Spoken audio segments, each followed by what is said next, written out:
ഡോക്ടറെ പപ്പയ്ക്ക് ഇപ്പോൾ പ്രായമൊക്കെ ആയി, അപ്പൊ ഇനി ഇങ്ങനത്തെ ഈ പറഞ്ഞ ട്രീറ്റ്മെന്റ് ഒക്കെ എടുക്കേണ്ട ആവശ്യം ഇമ്പോർട്ടന്റ് ആണോ, അല്ലെങ്കിൽ അത് ആവശ്യമുണ്ടോ? നിങ്ങൾ ചോദിച്ച പോലെ തന്നെയാണ് ഒട്ടുമിക്ക ബൈസ്റ്റാൻഡേഴ്സും പാരൻസിന്റെ കൂടെ വരുമ്പോൾ ചെയ്യാറുള്ളത്. ആക്ച്വലി മനസ്സിലാക്കേണ്ടത് എന്താണെന്ന് വെച്ച് കഴിഞ്ഞാൽ, പ്രായമാവുന്ന സമയത്ത് എന്ന് പറയുമ്പോൾ അവർക്ക് ഒരുപാട് സമയം ഉണ്ടാവും.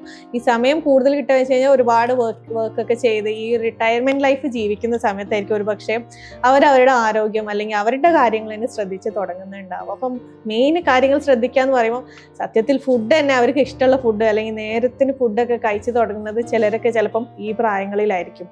ആ സമയത്ത് നമ്മൾ അവരുടെ ഓറൽ ഹൈജീൻ അല്ലെങ്കിൽ ഓറൽ ഹെൽത്ത് മെയിൻറ്റെയിൻ ചെയ്തിട്ടില്ലെങ്കിൽ പല്ലുകൾ തന്നെ നഷ്ടപ്പെടും.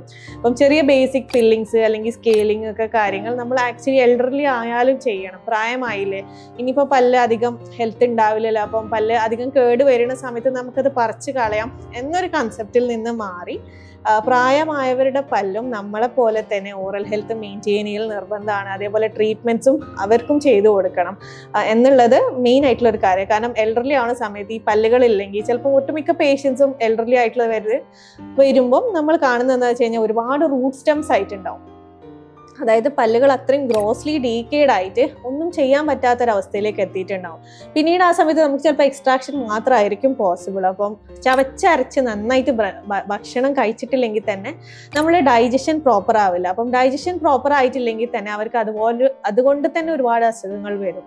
അപ്പം മെയിൻ കാരണം എന്താണെന്ന് വെച്ച് കഴിഞ്ഞാൽ ഈ ഡൈജഷൻ ഇഷ്യൂസ് കൊണ്ട് തന്നെ ഒരുപാട് ഡെഫിഷ്യൻസീസ് വരും. കാരണം അവരുടെ ശരീരത്തിന് ആവശ്യമായിട്ടുള്ള ന്യൂട്രിയൻസ് ഫുഡിനെ അബ്സോർബ് ചെയ്യാൻ പറ്റുന്നില്ല. അപ്പം ഇങ്ങനത്തെ ചെറിയ കാര്യങ്ങൾ തൊട്ട് വലിയ വലിയ ഇഷ്യൂസിലേക്ക് വരെ ഇത് എത്തിക്കാം.